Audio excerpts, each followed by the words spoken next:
చక్కటి పరిపాలనకు నిదర్శనం వారు డెడికేషన్లో వారికి వారే సాటి వారే full and power packed energy our visionary leader our chief minister రాష్ట్ర ముఖ్యమంత్రి వర్యులు గౌరవనీయులు శ్రీ నారా చంద్రబాబు నాయుడు గారిని తమ సందేశం అందించవలసిందిగా కోరుతున్నాం.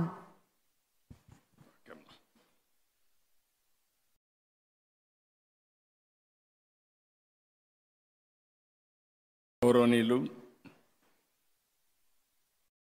ఈరోజు ఎంతో ఉత్సాహంగా అయ్యన్న పాత్రుడు గారిని నేను చాలా రోజులు చూశాను, కానీ ఈరోజు ఎక్స్ట్రా ఎనర్జెటిక్గా కనపడుస్తున్నాడు. చాలా ఉత్సాహంగా ఉన్నాడు.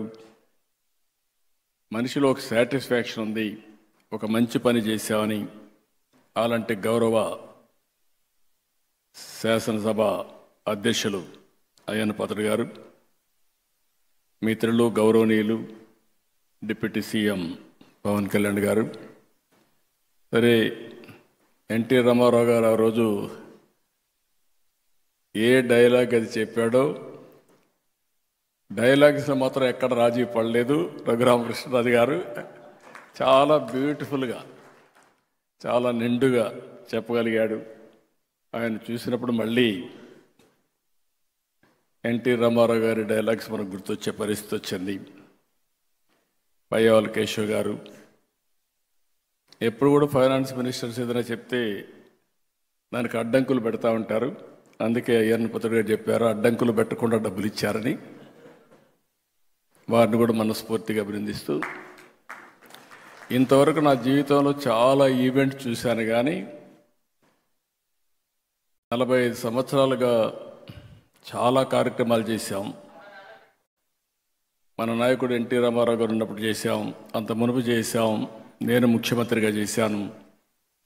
ఈరోజు మీ టాలెంట్ చూసిన తర్వాత ఎక్స్ట్రాడినరీ పర్ఫార్మెన్స్ నా జీవితంలో ఎప్పుడూ చూడలేదు. మీకు ఇన్ని టాలెంట్స్ నాకే అర్థం కాలేదు. Mind boggling. పవన్ కళ్యాణ్ గారు కూడా ఆయన సినిమాలు ఎంటర్టైన్మెంట్, కానీ ఆయన సినిమాల్లో కూడా ఆయన ఇంత ఎంటర్టైన్మెంట్ వచ్చి ఉండదు. ఈరోజు అదుర్స్ మామూలు కాదు. అది చూసినప్పుడు ఎమ్మెల్యే ఎట్లా యాక్ట్ చేయాలనో పర్ఫెక్ట్గా సూట్ అయ్యాడు ఆంజనేయులు గారు. సరే, మా విష్ణుకుమార్ రాజు గారు యాజ్ యూజువల్ మీరు ఎప్పుడు ప్రమోట్ చేస్తారో నాకు తెలియదు. 4 పిల్లలు,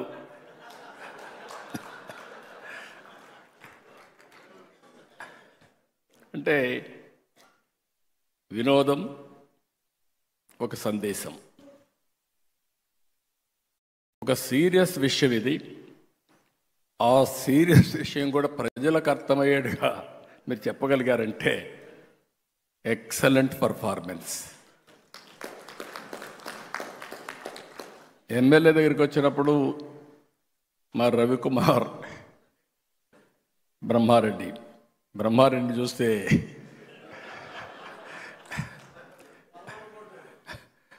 ఒక పక్క కార్యకర్త ఏమడుగుతాడు అట్నే అడిగాడు. ఆంజనేయులు ఎమ్మెల్యేగా ఎట్లుండాలి అట్నే ఉన్నాడు. ఇప్పుడు ఈ రోజులు ఎమ్మెల్యే కదా, అది పాత రోజులు ఎమ్మెల్యే. పోతే ఈశ్వరరావు నాకు అర్థం కాలేదు, విజయ్ కుమార్ వాళ్ళిద్దరిది. ఎప్పుడు ఈశ్వరరావు ఇంత ఇదిగా నేను నవ్వలేదు, నవ్వు ఆపుకోలేకపోయాను, కంట్రోల్ చేయడం కూడా నా వల్ల కాలేదు. Extraordinary performance. మీ ఇద్దరికి మనస్ఫూర్తిగా అభినందన, ధన్యవాదాలు. అంటే వెరీ సింపుల్. మీరు ఇదే మాదిరిగా ఉంటే కానీ అందరూ ఉంటే హాస్పిటల్స్ అవసరంలా, ఆరోగ్యంగా ఉంటాం, అందరం ఆనందంగా ఉంటాం, స్ట్రెస్సే ఉండదు. మా సత్యకుమార్కి పనే ఉండదు, హాస్పిటల్లో మందులే అవసరం లేదు, ఆ డబ్బులు కూడా వినోదం కోసం ఖర్చు పెడతాడు. అందుకే అడుగుతున్న పయ్యావుల కేశవ్ గారిని, అవసరమైతే హెల్త్ బడ్జెట్ కట్ చేసి ఎంటర్టైన్మెంట్ బడ్జెట్ పెంచండి.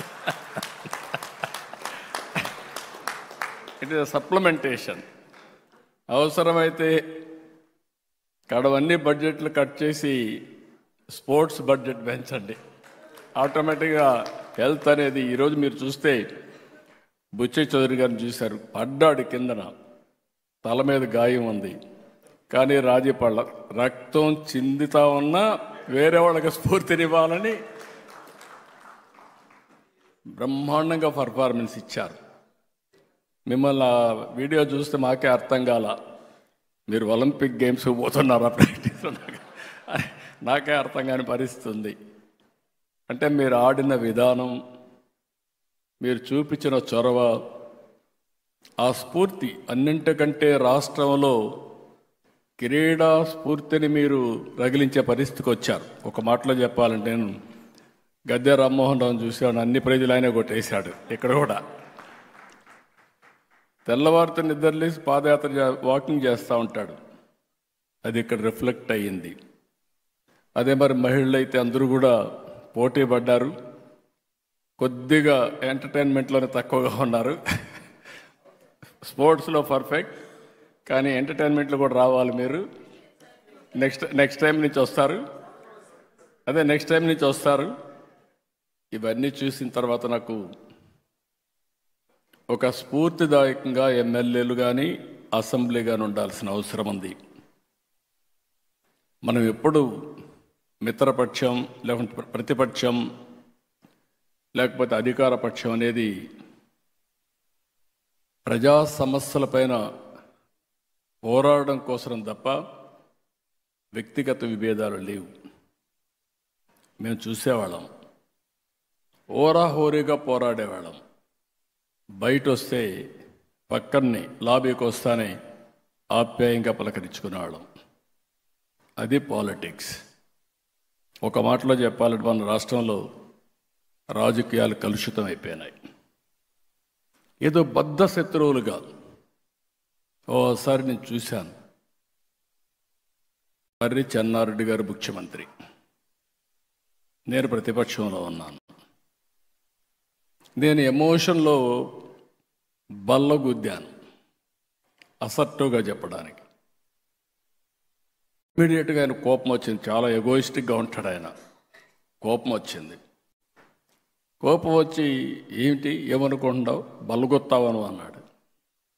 నేను కూడా అదే స్పిరిట్లో 10 సార్లు గుద్దుతాను, ఏం చేస్తారన్నా. గమ్మను కూర్చున్నాడు. That is the sportive man. ఒక స్ఫూర్తిదాయకమైన అపోజిషన్ ఉన్నప్పుడు అదే మాదిరిగా తిరిగి రిప్లైలో పర్ఫెక్ట్గా సమాధానం చెప్పేవాళ్ళం. ఒక వ్యక్తి ఎప్పుడైనా సరే పార్టిసిపేట్ చేసినప్పుడు, ఆర్గ్యుమెంట్ చేసినప్పుడు మీరు సమర్థవంతంగా దాన్ని తిప్పికొట్టడం కానీ, వాస్తవాలు చెప్పడం కానీ. ఈరోజు మనందరం ఒక విషయం గుర్తుపెట్టుకోవాల్సిన అవసరం ఉంది. అసెంబ్లీ అనేది ప్రతిపక్షాలకు జవాబుదారీతనం కాదు, ప్రజలకు జవాబుదారీతనం. ఆ విషయం మనందరం గుర్తుపెట్టుకోవాల్సిన అవసరం ఉంది. అసెంబ్లీలో మనం మాట్లాడే ప్రతి మాట రాష్ట్రం మొత్తం వెళ్తూ ఉంటుంది. మొన్నటి వరకు మీరు చూస్తే అసెంబ్లీ ప్రొసీడింగ్స్ వస్తే టీవీ కట్ చేసేవాళ్ళు, అంటే మన బూతులు వినలేక. ఈరోజు నేను గర్వంగా చెప్పగలుగుతున్నా, ఆ రోజు కౌరవ సభగా ఉండే అసెంబ్లీ ఈరోజు గౌరవ సభగా తయారైంది. ప్రజలు కూడా మనల్ని ఫాలో అయ్యే పరిస్థితికి వచ్చారు. ప్రజలకు కావాల్సిన సమస్యల పరిష్కారం, ఒక పాజిటివ్ మెసేజ్ కావాలి. బూతులు తిట్టుకుంటే మనకు ఆనందం కానీ, తిట్టిన వాడికి ఆనందం కానీ, ప్రజలకు కాదని చెప్పి కూడా నేను మీకు తెలియజేస్తున్నా. నిన్న మీరు చేశారు స్పోర్ట్స్ 3 రోజులు. మీరు ఇక్కడ స్పోర్ట్స్ ఆడిన విధానం మీరు చూస్తే రాంప్రసాద్ రెడ్డి కానీ, స్పోర్ట్స్ డిపార్ట్మెంట్కి కానీ ఇంక ప్రమోషనే అవసరంలా. ప్రతి ఒక్క ఎమ్మెల్యే ఈ విధంగా ఆడుతున్నాడు అని అనుకుంటే మనలో అభిమానించే ప్రజలు కూడా స్పోర్ట్స్లో భాగస్వాములు అవుతారు. ప్రతి ఒక్కరు కూడా గుర్తుపెట్టుకోవాల్సిన అవసరం ఉంది. లైఫ్ లాంగ్ స్పోర్ట్స్ అనేది జీవితంలో ఒక మేజర్ కార్యక్రమంగా ఉండాలి. చిన్న పెద్ద అనే వ్యత్యాసం లేదు. ప్రతి ఒక్కరికి ఫిజికల్ యాక్టివిటీ ఇంపార్టెంట్. అలాంటి స్పోర్ట్స్ని మనం ఇక్కడే కాదు, పిల్లల్లోనే కాదు, అందరిలో ప్రమోట్ చేయాల్సిన అవసరం ఉంది. ఏది ఏమైనా ఈరోజు మాత్రం ఎప్పుడూ చూడనటువంటి బ్రహ్మాండమైనటువంటి కల్చరల్ ప్రోగ్రామ్స్ దగ్గర నుంచి, స్పోర్ట్స్ ప్రోగ్రామ్స్ దగ్గర నుంచి అసెంబ్లీ కూడా నేను చూశాను.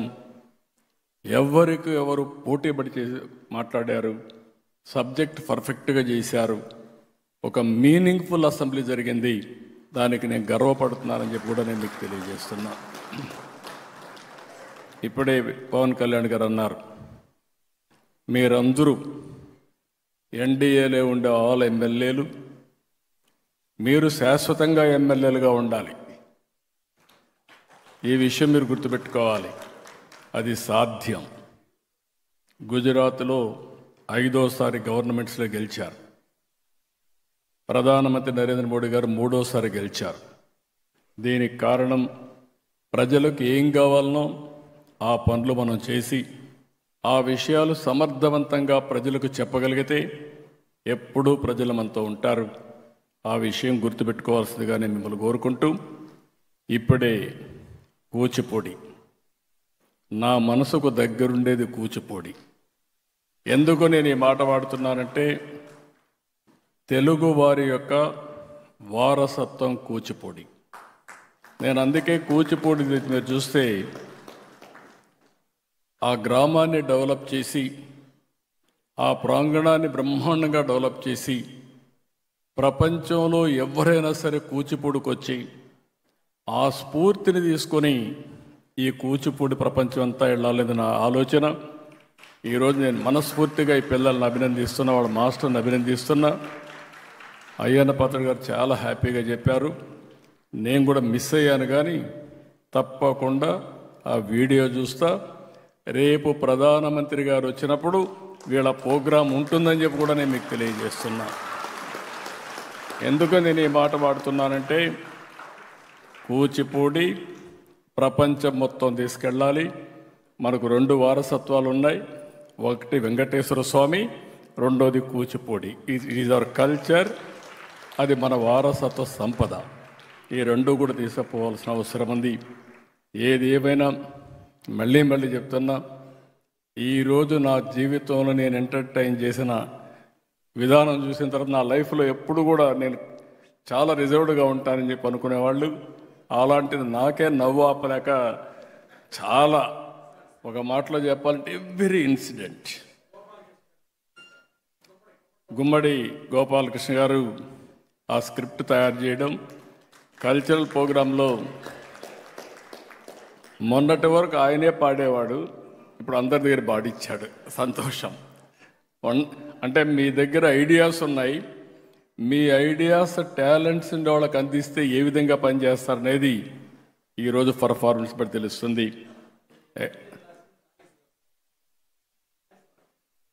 ఇంకొక పక్కన ఆ టీం అంతా కూడా ఎక్కడికక్కడ అందరినీ చూస్తే ప్రాక్టికల్గా రాశారు. స్క్రిప్ట్లన్నీ ఒక మెసేజ్ కింద చేశారు. ఎన్డీఏ ప్రభుత్వం ఏదైతే అనుకుంటున్నామో దానికి అనుగుణంగా మీరు చెప్పగలిగారు. దీనికి మళ్ళీ అందరినీ అభినందిస్తూ, ఒక మాటలో చెప్పాలంటే నెక్స్ట్ ఇయర్ కూడా పెట్టమంటున్నారు అయ్యన్న పాత్రుడు గారు. నెక్స్ట్ ఇయర్ కూడా పెడతాం. దీనికంటే బెటర్గా చేస్తామని మాకు అష్యూరెన్స్ ఇస్తే ఎన్నిసార్లైనా పెట్టచ్చు మీరు. అలాంటి వండర్ఫుల్ ఈవెంట్ ఇది. Excellent. Congratulations. All the best. Excellent performance. Hands off to you. Thank you అనడం. ధన్యవాదాలండి. ఇప్పుడు గౌరవ ఆర్థిక మరియు ప్రణాళిక వాణిజ్య పన్నులు శాసన వ్యవహారాల శాఖ మంత్రి వర్యులు శ్రీ పయ్యావుల కేశవ్ గారిచే ముగింపు ఉపన్యాసం వందన సమర్పణ చేయవలసిందిగా కోరుతున్నాం.